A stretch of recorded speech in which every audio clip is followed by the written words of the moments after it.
अस्सलाम वालेकुम everyone, welcome back to my YouTube channel. I hope आप सब खैरियत से होंगे। जो पोएम हम डिस्कस कर रहे हैं उसका नाम है the prologue to the Canterbury Tales, जिसको लिखा है सर जॉफरी चौसर ने।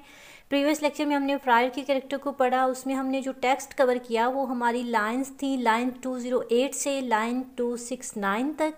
आज हम मर्चेंट के कैरेक्टर को पढ़ेंगे जो कि स्टार्ट हो रहा है लाइन नंबर 270 से और एंड हो रहा है 286 तक। स्टूडेंट्स, वीडियोस लंबी हो जाती हैं लेकिन आप लोगों को ये समझना भी बहुत ज़रूरी है, क्योंकि अगर आप इंग्लिश लिटरेचर के स्टूडेंट्स हैं तो आपके एग्जाम में जब ये लाइंस आ जाती हैं इस टेक्स्ट से लेके, तो फिर आपको उसको समझना बहुत ज़रूरी होता है। अगर आपको समझ ना आए तो डेफिनेटली उसको एक्सप्लेन करना और भी मुश्किल हो जाता है, तो इसलिए आपको वीडियोस लाजमी वॉच करनी है। हम अपनी लाइन्स को स्टार्ट करने से पहले मैं आपको मर्चेंट के कैरेक्टर के बारे में थोड़ा सा इंट्रोडक्शन देना चाहूँगी, ताकि आपके माइंड में एक सेटअप बन जाए कि बेसिकली मर्चेंट के कैरेक्टर में हम पढ़ेंगे क्या और ये कैरेक्टर किस रिलेटेड है और इन लाइन्स के अंदर इस टेक्स्ट के अंदर चौसर ने क्या एक्सप्लेन किया है। तो स्टूडेंट्स, मर्चेंट का क्या मतलब होता है? मर्चेंट का मतलब होता है बिजनेसमैन, ताजर या फिर ट्रेडर।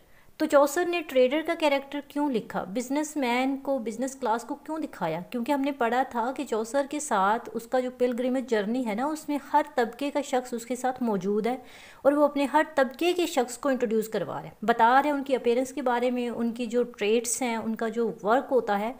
तो आज का हमारा टॉपिक है मर्चेंट। बेसिकली चौसर ने मर्चेंट के कैरेक्टर के थ्रू 14th सेंचुरी की social class, social status and commerce class को दिखाया है और एक ताजर की हिपोक्रेसी को दिखाया है कि एक मर्चेंट जो है, एक ताजर जो है, वो किस तरह से हिपोक्रेट है। बेसिकली मर्चेंट का मतलब होता है ना ताजर।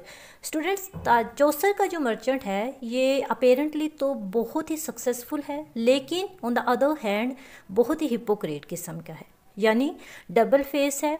और ये क्वालिटी मिडिवल सोसाइटी की अपेयरेंस और रियलिटी के बीच में जो डिफरेंस है उसको हाईलाइट करती है। यानी वहाँ उस टाइम पीरियड के जो लोग थे, जो उनकी ट्रेड्स थी, वो देखने में कैसे थे और जो अपेरेंटली उनका बिहेवियर था वो किस तरह का था।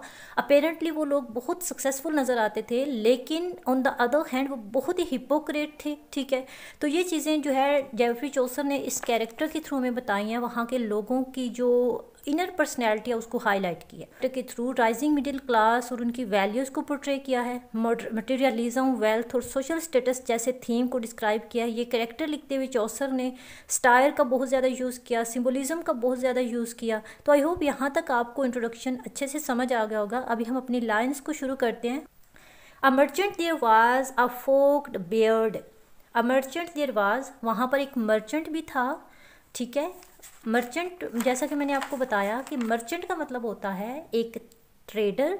वहाँ पर एक ट्रेडर भी था in with a forked beard. Forked beard का मतलब होता है जिसकी दाढ़ी जो थी ना वो बहुत घनी थी। बियर्ड, यहाँ पे बर्ड का जो वर्ड यूज़ होना है इसका मतलब है बियर्ड। फोर्क्ड का मतलब है घनी होना, कांटेदार होना। ठीक है, उसकी जो दाढ़ी थी ना वो बहुत ही घंघरियाली सी थी और घनी सी थी। In motley and high on horse he sat. Motley का मतलब होता है मल्टी कलर, यानी डिफरेंट कलर के जो कपड़े होते हैं ना, जो एक ड्रेस के अंदर डिफरेंट कलर होते हैं, तो उसको हम कहते हैं मोटेले ओल्ड इंग्लिश में, एंड मॉडर्न इंग्लिश में उसको कहते हैं मल्टी कलर। यानी मल्टी कलर के मुख्तलिफ रंग बिरंगे कपड़े उसने पहने हुए थे। एंड है ऑन हार्स ही सेट।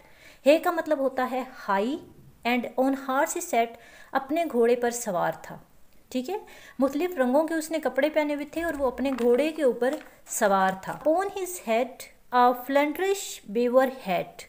उसके सर पर एक फ्लेमिश बीवर हैट थी। फ्लेमिश बीवर हैट स्टूडेंट्स एक इम्पोर्टेंट वर्ड है, यहाँ पे आपको समझना है।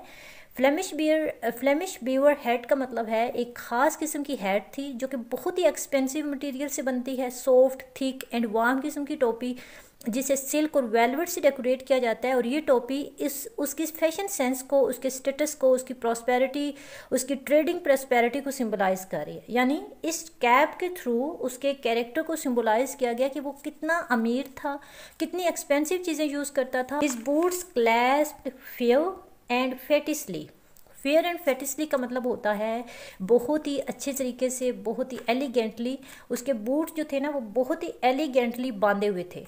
यानी मीन्स बहुत ही उम्दगी से उसके बूट जो थे वो बांधे हुए थे, वेल फिटेड थे।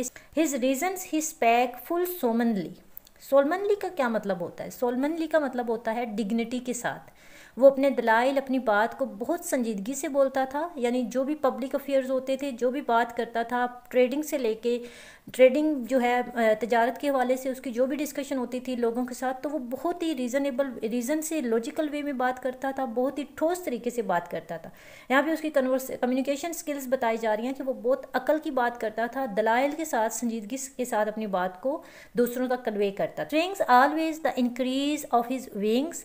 स्विंग्स का मतलब होता है बात करना, ठीक है। यहाँ पे हमने पढ़ा इस लाइन में, हिज रीजन ही स्पैक फुल सोलनली स्विंग, यानी जब भी वो बात करता था ठोस दलाइल के साथ बात करता था, रीजन लॉजिकल बात करता था, डिग्निटी के साथ बात करता था। स्विंग का मतलब होता है टॉकिंग, बात करना। Always the increase of his wings, wings means profit, यानी उसका जो पर्सनल गेन होता है, हमेशा फ़ायदे की बात करता था। जब भी वो मर्चेंट जो है ना, वो लोगों के साथ बातचीत करता था, पब्लिक अफेयर्स में बोलता था, तो बहुत ही रीज़न के साथ लॉजिकल वे में बात करता था और हमेशा अपने फ़ायदे की बात करता था। यानी जब भी वो किसी के साथ डील करता था या किसी के साथ बात करता था तो उसको उसमें अपना फ़ायदा नज़र आता था, तभी वो उसके साथ एंगेज होता था, अपनी इनकम में इजाफे की बात करता था। He would the sea were kept for anything betwixt Middelburg and Orwell. इन 2 लाइन्स को आपने समझना है। इसकी ख्वाहिश थी, ही वोल्ड का मतलब है उसकी ख्वाहिश थी, to see the sea were kept for anything. The sea यहाँ पर मतलब है सी, यानी समंदर की बात हो रही है। उसकी ख्वाहिश थी कि जो समंदर है ना उसको सेफ रखा जाए। वर केप्ट फॉर एनीथिंग यानी किसी चीज़ के लिए उनको रखा जाए। बिटविक्स मिडलबर्ग एंड ओरवेल। बिटविक्स का मतलब होता है कि बिटवीन यानी दरमियान, मिडलबर्ग और ओरवेल, मिडलबर्ग और ओरवेल के दरमियान समंदर को जो है वो हर तरह के नुकसान से सेव रखना चाहिए। मिडलबर्ग एक टाउन का नाम है, ठीक है, जो कि इंग्लैंड में है। ओरवेल भी एक एरिया का नाम है, ठीक है, ये एक स्पेसिफिक सी को रेफ़र करता है। और ये जो प्लेसेस थी ना, ये ट्रेडर्स के लिए बहुत अच्छी थी। तो वो कहता था कि ये जो समंदर है ना, इनको सेव रखना चाहिए, इनको किसी किस्म का नुकसान नहीं होना चाहिए। Well could he in exchange shields sell. अब इस लाइन को समझें, और वो तबादले के मामले में बहुत माहिर था। वेल कोड का मतलब होता है माहिर था, बहुत अच्छे से जानता था। He is in exchange shields sell. French currencies को सेल करने के बारे में वो बहुत माहिर था, ठीक है, करेंसीज को सेल करना अच्छे से जानता था। यानी उसको पता था कि किस तरह से करेंसीज को खुद सस्ते में ख़रीदना है और किस तरह से उनको आगे महंगा सेल करना है। यानी वो ट्रेडर था ना, तो उसको ये सारी ट्रिक्स आती थी। वो माहिर था इसमें चीज़ों को एक्सचेंज करने में कि किस तरह से चीज़ों को कम रेट पे ख़रीदना है और ज़्यादा रेट पे उनको सेल करना है। तो इस चीज़ के अंदर वो माहिर था। दिस वर्दी मैन फुल वेल हिज विट बेस्ट। बेस्ट का मतलब होता है बेहतरीन, यानी ये जो वर्दी मैन था ना, ये अक्लमंद, ये काबिल इज़्ज़त आदमी जो था, ये अपनी अकल का खूब इस्तेमाल करता था। There wist no wight that he was in debt. किसी को नहीं पता था कि वो कितना कर्जदार है। अब यहाँ पे उसकी कैरेक्टरिस्टिक्स चौसर बताते हैं और फिर कहते हैं कि किसी को नहीं पता था कि वो कितना बड़ा कर्जदार है कर्ज में होना, डेप्ट, ठीक है। तो वेट का मतलब है कोई भी पर्सन, यानी किसी को भी नहीं पता था कि ये वाला जो मर्चेंट है ये कितना कर्जदार है। इसके estately was he of his governance. उसकी इंतज़ामी सलाहियतें जो थी वो भी बहुत अच्छी थी। ईटेडली का मतलब होता है डिग्निफाइड, गवर्नेंस मीन्स इंतज़ामी सलाहियतें, मीन्स उसकी बातें, उसकी अकल बहुत शानदार थी। बारगेनिंग के बारे में वो बहुत ही रोज़मौज सा था, किसी को इल्म नहीं था कि इस पर कितना कर्ज है। यानी अपने अंदर की जो बात थी वो किसी को नहीं बताता था। ओवरऑल वो बहुत रीज़न की बात करता था, लॉजिकल बात करता था, लेकिन उसकी असलियत क्या थी, उस पर कितना कर्ज चढ़ा था, इस चीज़ का किसी को पता नहीं था। With his bargains and with his travel sense. Travel sense का मतलब होता है कि अपने बिजनेस के अंदर वो जो बारगेनिंग करता था और जितने भी उसके लैंड एग्रीमेंट थे और इंटरेस्ट थे, वो सब चीज़ों में कितना कर्जदार था, इसका किसी को नहीं पता था। फॉर शोथ ही वाज अ वर्दी मैन विद ऑल। फॉर शोथ का मतलब होता है फॉर श्योर। चौसा कहते हैं कि यकीनन वो बहुत ही वर्दी मैन था, बहुत ही जो है वो वर्दी मैन था, बहुत ही काबिल इज़्ज़त था। बट सूथ टू से, लेकिन सच्ची बात यह है, I noot how men him call. Joseph कहते हैं कि वो था तो बहुत अच्छा इंसान, लेकिन सच्ची बात यह है कि मुझे नहीं पता उसका नाम क्या था। सूथ का मतलब होता है ट्रू या रियलिटी। ठीक है। सेन का मतलब होता है कहना। वो कहते हैं कि ट्रूली कहता हूँ कि मुझे नहीं पता कि लोग उसको कैसे पुकारते हैं। नोट मीन्स नहीं जानता। How men him call. Him का मतलब है कि उसको यानी उस मर्चेंट को लोग किस तरह से बुलाते हैं, मुझे इस चीज़ का नहीं इल्म, लेकिन था वो बहुत अच्छा इंसान, बहुत डिग्निफाइड था। यहाँ तक आज की हमारी लाइंस एंड होती हैं। आई होप आपको तमाम लाइंस की अच्छे से समझ आई होगी। वीडियो अच्छी लगी है तो वीडियो को लाइक कर दें, दोस्तों के साथ शेयर कर दो ताकि उनको भी हेल्प हो जाए। अपना रखिएगा ख्याल। मिलते हैं अगली वीडियो में। अल्लाह हाफिज़।